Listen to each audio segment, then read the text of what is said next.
Yo guys, welcome to The Last Lap. Don't forget to drop a lovely, juicy 5-star rating if you're watching on Apple Podcasts or Spotify. Hope you enjoy, and let's get into it.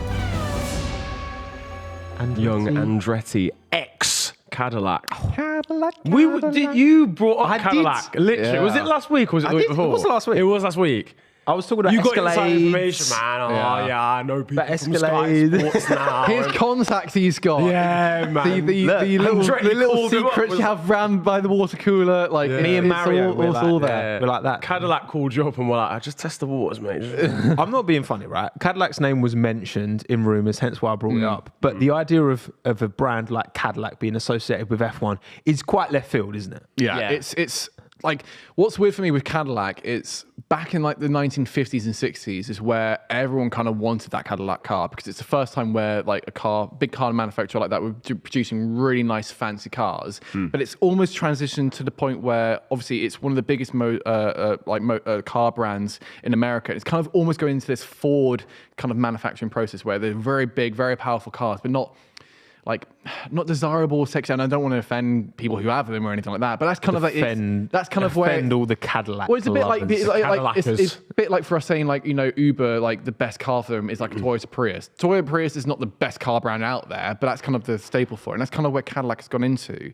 So for it to come in, it's kind of a bit left field that it's been announced with it, but at the same time I can understand it because it kind of wants to re-energize its outward like marketing. Yeah, and that's what we said as well when we were talking about the car brands that have entered Formula One and like the image that you've then seen it switch to. Like Mercedes was the biggest one. You look at Mercedes like maybe 20 years ago and kind of go, it's kind of it's Remember an the old old like car. It's kind of boring. E-Class from like the late 90s, which with the bug eyes and closely. that was an old boy's car. You know what I mean? Yeah. And now you they're had like, to be 65 to own it. literally. Like, you had to show your passport. Whereas like BMWs of the time carried a lot more weight. They were like, they were more performance oriented. I suppose that's part of the reason why, because it feels like this deal between Andretti, who have been trying to get an F1 deal across the line, they've been very vocal for a long time. And a big part of why they weren't maybe taken as seriously as they otherwise would have been is because they couldn't prove that they can deliver the funds because it's a privateer team. Yeah. But they have now associated with General Motors, which is the key revenue-wise, seventh biggest automotive brand in the world. Number one pretty much in America. Yeah. And I guess that GM with Chevrolet, and it's funny how I feel like this deal was probably brokered between Andretti and GM more than Andretti and Cadillac. But it's interesting that they chose Cadillac instead of Chevrolet. Yeah. It's a bit of a weird one because like obviously the Andretti family, they've been shouting for ages, we've got the funds, we want to be in F1 because everyone in the F1 community is kind of screaming for more teams on the grid because obviously if you look back 10, 20 years you had you had 12 teams, 24 drivers, and back then like the difference between all the teams wasn't great. I mean, we mentioned earlier before today, like had like Virgin, you had like Jaguar, and they weren't all even like HRT, Marussia, they were kind of nowhere. Whereas now we're in a completely different era where pretty much obviously you've got the cost caps and you've got the budgets between all of them. Whereas now you look at it and it's like, Jim coming into it, Andretti was sort of shouting, we've got the funds for it. And no one really kind of believed them. Yeah. But now they've got a big brand like Cadillac on board with it. It now adds substance to it. Rather than let alone like just General Motors in general, which is kind of a little bit like the Liberty Media of F1, owning it also, like Formula E and so often. That's where the deal was more gone with them. Sorry, we got a dog running around here. This Minton's with us today. Yeah. If you stay till the end, you'll get to see Minton. Just saying. Oh, that's good. You're not seeing him yet. Audience retention. But so now they've got like this huge car brand on board, which I don't think anyone really kind of saw coming. And that's partly due to, I think, because the season's kind of been over, because obviously when it's during a season, you've got so many reporters, bugging the team principals, bugging owners. But now we've been in this winter period, no one's kind of been investigating that. So that now the fact that Cadillac's come out and been like, this is the big brand we're going to be associating with it, no one kind of really saw it coming. But like, I was surprised because obviously, as you mentioned before, you had Chevrolet. I originally thought Ford was still with General Motors, but you mentioned that before they're now out of it.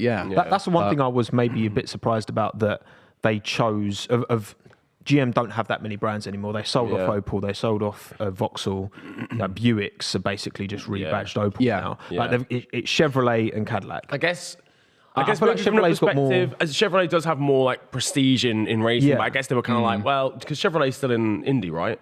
You got Chevy. Yeah, they do the engine. And a Yeah. lot of NASCAR Chevy as well. and Yeah. Yeah, so Honda maybe they were engines, just kind of like, well, Chevy have got IndyCar and whatever. Let's try and push this brand to become a bit more Because desirable new as well Cadillac, in Cadillac. like if you look at go on Cadillac's website, go on it today. Have a look on Cadillac's website. Yeah. Their cars look pretty sick. Yeah. Like they're not fat old Escalades anymore. You know what I mean? Yeah. They're a long way It's from very that. close, and I don't want to say this offensively, but it's very close to like Mustangs, kind of in terms of the aesthetic of how the car kind of looks with a more sports car kind of range. It's very big, very bulky, but the power is kind of there. Yeah, but I mean, some of these electric cars, like there's, I can't remember, it's Celestic or something. It's like an electric car, and it looks like mad futuristic. Yeah. Kind of what not BMW, Mercedes are doing with their like electric future cars that it feels like they've kind of, they're pushing not just, this is the thing, right? And it's the same thing with Mercedes back in the day. Yes, they were luxury brands, but there's a difference between luxury and performance. Yeah. And I think GM clearly want to reshape the Cadillac brand into not just being, oh, that's an Escalade, to this kind of high performance, not just luxury, big. Old guys who go play golf. It's like a yo. This is and what better place to showcase that than Formula One? Having like a really, because ultimately you also got to look at the facts here. I mean, like Chevrolet, it's just a name on the car. They're not going to be the ones actually manufacturing any engines or the car parts. That's all looked after by Andretti. It's more the financial backing by this GM. feels like a title sponsorship. It's basically that. That's kind of like Alfa Sauber. Yeah, and it's the misconception here is that Chevrolet are not going to come in and become the works team providing the engine. That's going to be looked after by someone else, at least in the beginning stages. Maybe 5 or 6 years down the line, maybe they can do that. Let's talk of Renault or Honda. Exactly, because we've seen at the moment with like Red Bull, who have got obviously millions of pounds to spend with, but only in like the next 3 or 4 years is when they're actually going to be able to produce their own powertrain. And that's where, they even look into cost cap implications. Right, we'll need to develop this car, build an engine for that, and then we can use that technology and then put it back into our own powertrains. That's kind of the way it works out. Yeah. Whereas I don't think people need to realize that they're not coming in as a works team. They're very much going to be like a customer team, like you mentioned with Renault as their power supplier. And maybe after 3 or 4 years, then they can actually become a manufacturer once they get the approval from FIA and Formula One. Yeah, because I feel like right now it feels similar to, you got Sauber who run Sauber, you've got Alfa Romeo, title sponsor, and Ferrari who are the engines. Yeah. And it feels like at the end of the day, it's a partnership, isn't it? It's like it's branding, and it's a major manufacturer or major brand or car manufacturer entering Formula One, not necessarily as a powertrain supplier. Yeah. But I think that's like, at the end of the day, F1 love that. If there's one thing that F1 love, it's a new car brand being like, yeah, man, we want to get involved in F1. this is the regardless thing. of what it this is. is what And the I think that's FIA gives it- love. Yeah. Okay, yeah. Everyone who watches Formula One loves that. Yeah. But the F1 teams Oh, no, themselves not, sorry, I didn't mean the F1, I meant F1 absolutely. management. The Yeah, actual because it means the teams. prize pool is going to be equal to speak. This is the problem, right? Because I feel like all the sentiment I've seen from fans, from the FIA, I mean, Mohammed Ben Sulayem came out and saying that ruffled some feathers. Yeah. like he always does, yeah.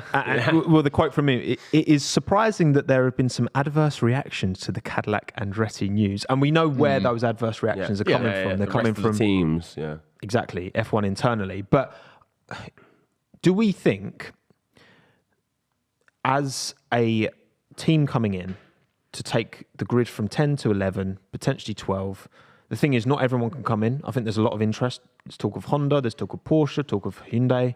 There's a lot of different manufacturers. Do we think that, would we be happy with Andretti Cadillac joining the grid? Yeah, man, 1,000%. I think for a start, I think 10 teams on an F1 grid is a little bit limiting in terms of the actual quality that's out there. Yep. In terms of drivers, I've always thought that I don't think there's enough slots on the grid for the amount of talented drivers that there are that can try and get into F1. I mean, F2 is a bit of a talent graveyard sometimes in terms of of course. drivers just getting cast aside and ending up somewhere else. But again, it's a brand that brings merit. It's an American brand as well. It's an American car company. American F1 are team. trying Fully to, American as well. fully Because American, technically we've got so- Haas, but I wouldn't even then class it as being Well, like they're not fully even based American. in Yeah, no, America, they're based. Most of them are based in the UK, and then the other half of their office is based in Italy with Ferrari. So it's like even then it's an American brand, but it's not fully American. Whereas this, like you mentioned, would be fully 100%. Yeah, because they've never really lent into their Americanness. Yes. Like when Haas joined the grid, it was what, 2016? We still haven't seen a Stars and Stripes livery. Yeah, no, we haven't. And that was the year before Liberty took over as well. So that was the year before the US kind of explosion of kind of interest. And I think as well, there's my understanding from what I've read anyway is that the idea is that Andretti could enter before 2026, potentially. They want to set up their engineering base in the UK. And then they've just broken ground in Indiana for their proper massive $550 million, I think, dollar facility that they want to have all of their IndyCar, NASCAR, F1, everything kind of based out. Yeah. So they want to get to that. But right now, it's kind of a question of, I feel like the fan sentiment's there. But I guess for anyone who doesn't understand, why did the F1 teams, I know, I'll leave this to you, Matt. Why internally do F1 teams, not even F1 the organisation, the teams themselves, not want an 11th team? It always comes down to different factors, and it always is going to be like it's the same thing with like players not liking the rules of whatever game it's going to be, but ultimately. Tough shit because you're not the one who's organising the game. If you're the one who's organised F1 and everything, absolutely, then you can go with it. But if you're just a competitor in that sport, which the teams are, you have to abide by what the rules have been set for you. You might disagree with them, absolutely, you're entitled to do that. But ultimately, if you want to play by whatever the Formula One rules or the FIA rules are going to be, that's what you're going to have to do. And I think the main issue here is pretty much like, one of the issues is with the prize pool, where the winnings from whatever you get at the end of the season, that's not going to change in terms of the amounts. That's pretty much going to be now equally spread across 11 teams. So basically, if you come first in the constructors, your first place prize pool money is now going to be actually a little bit lowered because it's still having to be split kind of equally. It's split between 11 instead of 10. Yeah. But that's when, like, even teams can, like, rather than arguing, we shouldn't have another team on the grid, it's been more looking to like, okay, why are we giving Ferrari a heritage prize pool when they've come like third or fourth in the just because they've been here for ages. Exactly. The same for like Williams, as it were. And it's do Ferrari still get that? I don't think they. I think they've recently knocked that on the head. Potentially, or at least significantly dropped it. But